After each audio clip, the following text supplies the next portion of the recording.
আপনার নাম? হ্যাঁ,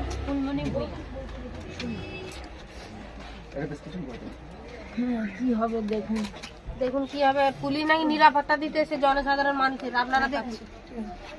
আমরা তো কোনো তালই নেই। আমি আমার দোকানে গেছিলাম, ওখানে গান হচ্ছে, আমি গান শুনতে বেরিয়েছি। তাহলে সাধারণ মানুষের কি স্টেপ নিচ্ছে পুলিশ? আমি তো গান শুনতে বেরিয়েছি, পুলিশ বলছে আইন হাতে নেবেন না। ওদিকে সেদিকে আমি কোনো দিকে যাইনি, আমি আমার গান শুনতে বেরিয়েছি। সাধারণ মানুষের নিরাপত্তা বলে আপনারাই বলুন। আপনাকে যখন মারা হয়েছিল পুলিশ ছিল? পুলিশ গাড়ি ধাক্কা মেরে ধাক্কা মেরে পুলিশ ধাক্কা মেরে বলতে সরাসরি দিল না কেন? পাবলিক আমরা পাবলিক অন্যায় আমরা মাওবাদী না, আমরা কোনো অন্যায় করেছি না, আমরা সাধারণ মানুষ আন্দোলন করেছি। সাধারণ মানুষের এরকম হবে কেন? আমার দোকান আছে বাজারে, আমি দোকান থেকে হয়ে আমি বাজারে, আমি ওখানে অনুষ্ঠান হচ্ছে, অনুষ্ঠান দেখতে যাচ্ছি। যদি ওরকম করে তাহলে সাধারণ মানুষ বাড়িতে বেরোবে না। সাধারণ মানুষ বাড়িতে বেরোবে না, পুলিশ নিরাপত্তা দিচ্ছে, আপনারা আইন হাতে নেবেন না। ডাক্তার দেখাতে নিয়ে যায়নি, রিপাবলিক বাংলা আমাকে ডাক্তারখানায় নিয়ে যায় কেন? আচ্ছা, কালকের আপনাদের বিধায়ক এসেছিলেন সন্দেশখালীতে, আপনাদের এখানে আসেনি?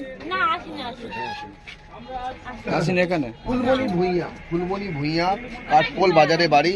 তিনি অভিযোগ করেছিলেন তার পায়ের উপর দিয়ে পুলিশের যে গাড়ি, সে পুলিশের গাড়ি চলে গিয়েছিল। তারপর সেই ঘটনাকে কেন্দ্র করে এখানে আগুন লাগিয়ে দেওয়া হয়, রাস্তা অবরোধ হয়, আর দুপুরে উত্তেজনা চরমে পৌঁছয়। কি বললেন ডাক্তার, কি বললেন? ডাক্তারবাবু বললো যে মানে এখন আমি প্রাথমিক চিকিৎসা মানে ইঞ্জেকশন দিয়েছে, ওষুধও দিয়েছে, দিয়ে আর এই ব্যান্ডেজ করে দিয়েছে। এরপর ব্যান্ডেজ মানে ক্যাপ ব্যান্ডেজ নেই, ওরা করেছে বলেছে আপনি কালকের করে বড় হাড়ের ডাক্তার দেখাবেন, আপনার গুরুতর আঘাত লেগেছে এই কথা বলা হয়েছে। আপনি হাড়ের ডাক্তার দেখাবেন। পুলিশ বলছে আপনার উপর দিয়ে গাড়ি, মানে পুলিশের গাড়ি চলেছে, এমন কোনো প্রমাণ নেই। না, পুলিশ আমাকে ধাক্কা মেরে দিয়েছে, আমি সাইডেই ছিলাম, পুলিশ আমাকে ধাক্কা মেরে দিয়ে গেছে।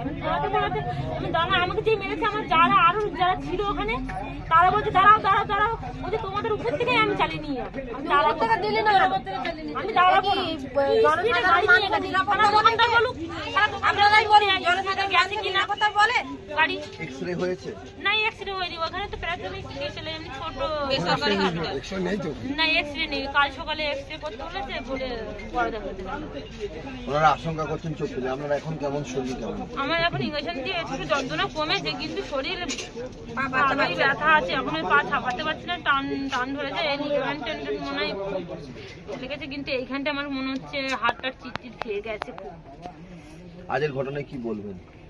আজের ঘটনা আমি কি বলবো বলো তো, আপনাদের বলুন তো আমরা কি বলবো? সাধারণ মানুষ হয়ে যদি আমি এরকম মার খেয়ে যাই, রাস্তাঘাটে তাহলে আমরা সাধারণ মানুষ কি করবো? রাস্তাঘাটে পারবো না। আমরা কোনোদিন আন্দোলন করেছি না, কোনোদিন কাউকে কুবাক করেছি। কেউ বলুক তো, এই গ্রামে বলেছে যে অমুক লোকের কেউ যদি কুবাক্য বলেছে আমাদের সাথে বা আমাদের সঙ্গে এন্ট্রি করেছে, কেউ বলুক। তৃণমূল বলছে আপনি নাটক করছেন। কোনো নাটক না, তৃণমূল নাটক করে। আমি তৃণমূলের ছিলাম, গ্রামের মহিলা সমিতি ছিলাম। তাহলে আমি কি করে নাটক করছি? তৃণমূল কি করে বলছে আমি নাটক করতেছি? আমি তো গ্রামের মহিলা সমিতির আমি একজন সদস্য। তাহলে আমি কি করে নাটক করছি? তাহলে আমার দল আমাকে প্রোটেকশন দিচ্ছে না। কি করে বলে? কি করে বলছে আমার দল আমাকে? আপনি তৃণমূল করেন?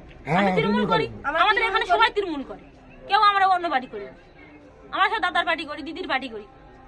এখানে আমাদের সাজান দা আছে, এখানে আমাদের দিদি আছে, মমতা দিদি, সেখানে আমাদের ওই 1200 টাকা দিচ্ছে, ঠ্যাং ভেঙে দিয়ে চলে যাচ্ছে।